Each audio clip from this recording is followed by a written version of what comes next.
सभी को प्रेम सहित जय श्री राम, जय श्री राम, जय जय श्री राम।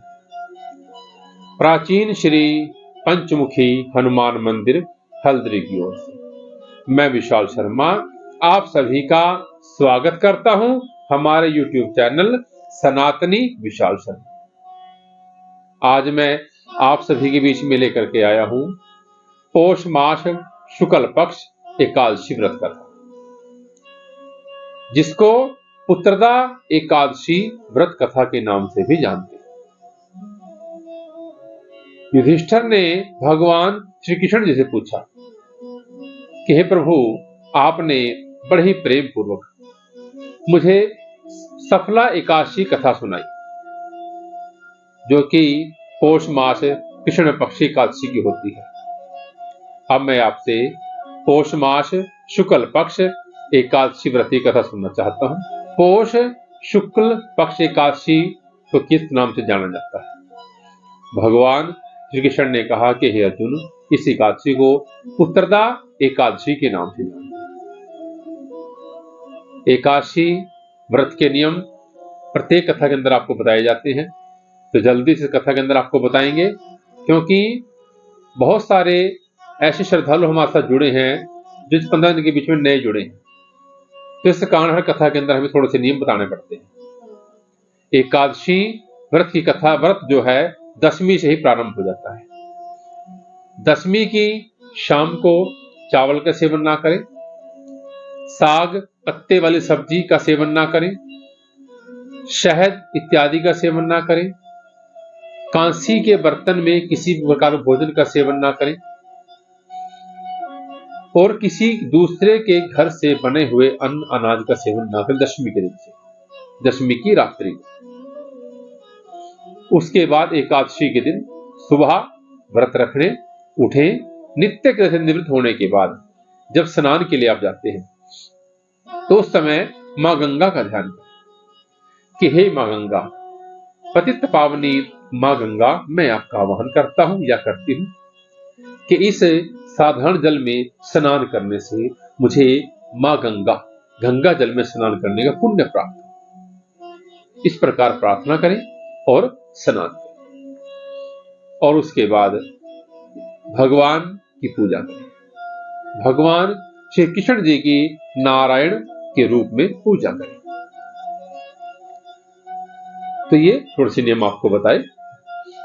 अब भगवान श्री कृष्ण जी ने अर्जुन को व्रत कथा के बारे में बताना प्रारंभ किया। प्राचीन काल में सुकेतु नाम के राजा थे, जिनकी पत्नी का नाम था शैव्या। उनकी पत्नी का नाम था शैव्या, और वो दोनों बहुत ज्यादा चिंतित रहते थे, क्योंकि उनके पास कोई संतान नहीं थी, कोई पुत्र संतान नहीं थी। तो जो राजा था धर्म कर्म क्या करता था, फिर भी उसके पास संतान नहीं थी। एक दिन बहुत ज्यादा परेशान हो गया राजा। तो परेशान होने पे राजा ने क्या सोचा कि मैं आत्महत्या कर लूं, बिना पुत्र के मेरा जीवन व्यर्थ है। शास्त्र में लिखा है कि बिना पुत्र हो गति नास्ति, कि बिना पुत्र के गति भी नहीं है, तो मेरे जीने का क्या लाभ। इस प्रकार मन में सोच सकता है। उसकी पत्नी भी अपने पति सुकेतु के दुख को देखकर परेशान रहती थी। हालांकि उसके मन में दुख था, लेकिन अपने पति को दुखी देखकर वो और ज्यादा दुखी रहती थी। तो राजा ने सोचा मैं आत्महत्या करूं। वो राजा घोड़े के ऊपर सवार होकर के आत्महत्या करने के लिए चल देता है। तो जैसे ही जंगल में जाता है, तो वहां पर जाकर के सुकेतु राजा की मुलाकात एक ब्राह्मण से होती है। तो ब्राह्मण ने बतलाया कि हे राजन, पूछा इतने अंधेरे में रात्रि में आप यहां पर क्या कर रहे हो? सुकेतु नाम राजा ने बोला कि हे ब्राह्मण, आप बताइए आप यहां पर कैसे? ब्राह्मण ने बतलाया कि मैं तो यहां पर वन में तपस्या कर रहा था, श्री प्रभु हरि का नाम जप रहा था, तो रात्रि हो चुकी थी। तो अब मैं वन में कहीं भी कुछ फल वगैरह देख रहा था ताकि कुछ फल आहार ले। अच्छा, लेकिन राजन आप बताइए। राजा ने बतलाया कि मेरे पास कोई पुत्र नहीं है, इस कारण में बड़ा परेशान हूं, बड़ा दुखी हूं, और मेरे मन में है कि मैं आत्महत्या करूं। उस ब्राह्मण ने कहा, हे राजन, आत्महत्या करना घोर पाप है। जो व्यक्ति आत्महत्या करते हैं नरक के भागी होते हैं। आप ऐसा कर्म ना करिए, ये करना बहुत ही ज्यादा गलत है, ये उचित नहीं है, ऐसा कर्म आप ना करें। राजा ने कहा कि मुझे क्या करना चाहिए। ब्राह्मण ने बताया, प्रभु में विश्वास रखें। यदि आप सच्चे मन से भगवान की पूजा करते हैं तो आपको एक न एक दिन फल अवश्य मिलेगा। राजा ने कहा, हे ब्राह्मण, मुझे ऐसा उपाय बताएं। ब्राह्मण ने बतलाया कि हे राजन, आप पूजा पाठ इत्यादि करते हो, जो पूजा कर उसका फल निष्फल कभी नहीं जाता, उसका पुण्य अवश्य मिलता है, आप निश्चिंत रहें। तो ये सुनकर के राजा ने अपना आत्महत्या के विचार को त्याग दिया, लेकिन घोड़े उतरकर वन में और आगे निकल गए। जब बहुत दूर निकल गया राजा, तो वहां पर राजा के कान में मंत्रों की आवाज आई।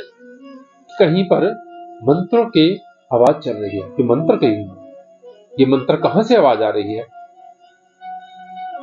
इन मंत्रों को उच्चारण कहां से हो रहा है। तो राजा उस आवाज के पीछे पीछे घोड़े पर चलता रहा। तो आगे जाकर क्या देखता है, कुछ ऋषि मुनि बैठे हैं और मंत्रों का जाप कर रहे हैं। राजा उनके पास गया।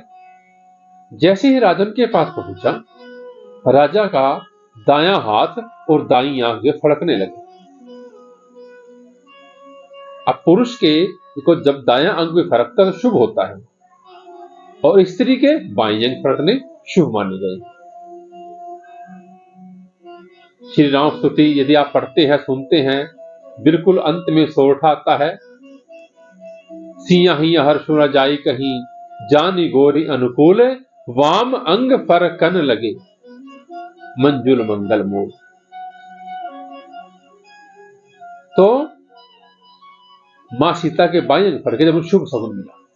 अब यहां पर राजा के दाएं अंग फड़का तो उन्हें शुभ शगुन मिले। तो ऋषियों ने कहा कि हे राजन, यहां पर हम जो हैं विश्व देवा हैं। आज से ठीक 5 दिन बाद जो माघ मास प्रारंभ हो जाएगा, क्योंकि जब पौष मास शुक्ल पक्ष एकादशी आती है, उसके 5 दिन बाद माघ मास प्रारंभ हो जाता है। और हम यहां पर स्नान इत्यादि के लिए कि हम माघ का स्नान यहां पर करेंगे। आप बताइए, आप यहां पर कैसे। राजा ने बताया कि मेरा नाम सुकेतु है, मेरी पत्नी है, उसका नाम शैव्य है, हमारे पास कोई संतान नहीं, और मुझे पता है कि बिना संतान के, बिना पुत्र गति नहीं होती।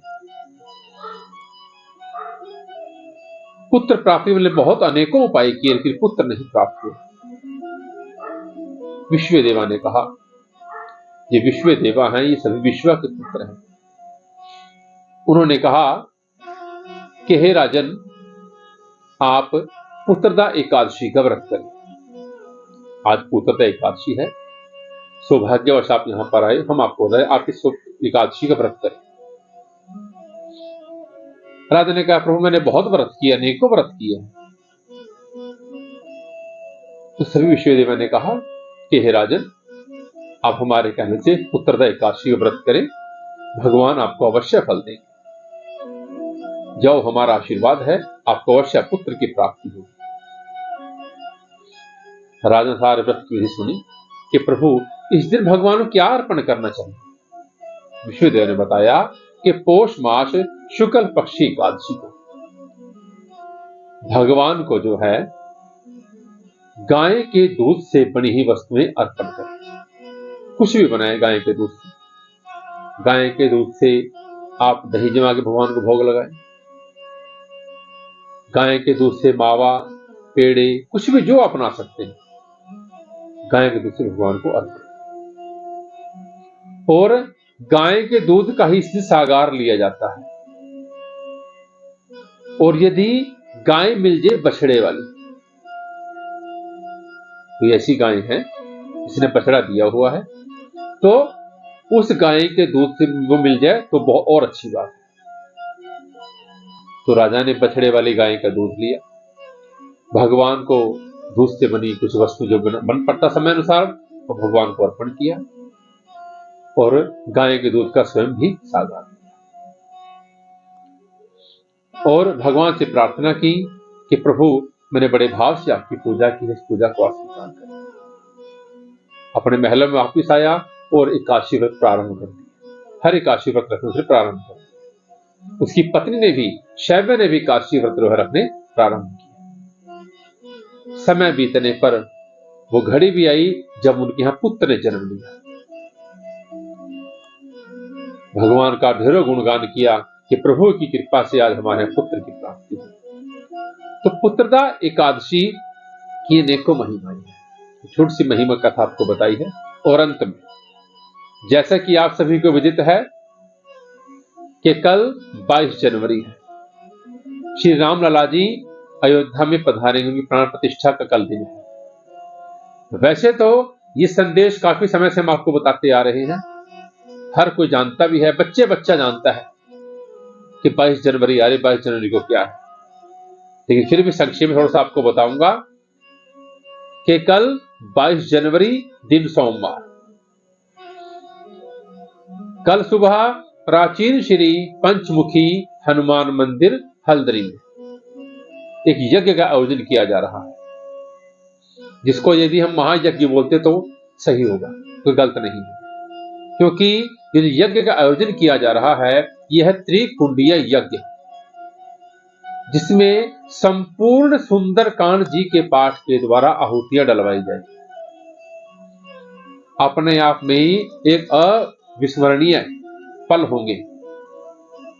तो आप ऐसा ना हो कि छोटे छोटे कामों की वजह से इन पलों से आप वंचित रह जाए। तो सभी से आग्रह करूंगा कि आप सभी अपने परिवार में जो भी आ सकता है, अपने अपने आप आए, परिवार सदस्यों को लेकर के आए, मित्र बंधुओं को लेकर के आए।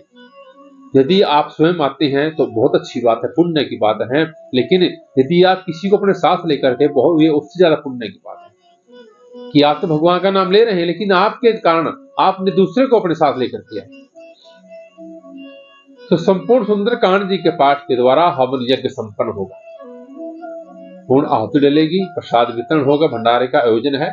तो आपसे प्रार्थना है, आप 22 जनवरी को प्राचीन श्री पंचमुखी हनुमान मंदिर हल्द्री में अवश्य पधारें। समय रहेगा सुबह 9 बजे। सुबह 9 बजे आकर के अपने आसन ग्रहण करें। त्रिकुंडीय यज्ञ होगा, इसमें चतुर्वर्ग, सूर्याकार के व चंद्रमा आकार के 3 कुंड बनाए गए हैं, और जो व्यक्ति प्रांगण के अंदर आएगा, हर व्यक्ति से आहुति डलवाई जाएगी। कुछ ऐसी व्यवस्था मंदिर कमेटी द्वारा की हुई है। और शाम के समय जो आपने अपने घर पर करना है, कम से कम 21 दीपक अपने घर पर जगाने हैं। कहीं पर ऐसा है कि 11 दीपक घर पे जगाने हैं, 5 दीपक जगाने हैं, संख्या का मतलब नहीं, जैसा आपका भाव है, लेकिन हमारे हिसाब से कहते हैं कम से कम 21 दीपक अपने घर पे जलाओ, और 11 दीपक भगवान श्री राम जी की प्रतिमा के सामने, या श्री राम जी के मंदिर में कहीं भी, हनुमान जी के सामने, भगवान शिव के सामने, जो भी आपके आसपास देवालय है, वहां पर जाकर 11 दीपक आप जरूर जगा करके। और ये छोटी सी आपको जानकारी दी, और ये सब हम सबका सौभाग्य है कि आज हमारे सामने भगवान श्री राम लला जी की प्राण प्रतिष्ठा हो रही है अयोध्या जी के, वहां पर आ रहे हैं, पधार रहे हैं। हम सब ने जो इस समय संसार में है, भारतवर्ष के अंदर है, हमने न जाने कब कैसे पुण्य किए कि हम सबको देख रहे हैं।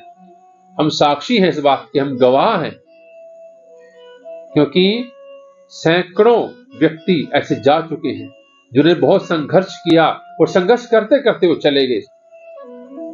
उनके भाग्य में राम मंदिर देखना नहीं था।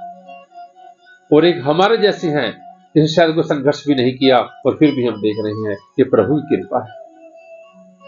इसी के साथ आप सभी को प्रेम सहित जय श्री राम, जय श्री राम, जय जय श्री राम।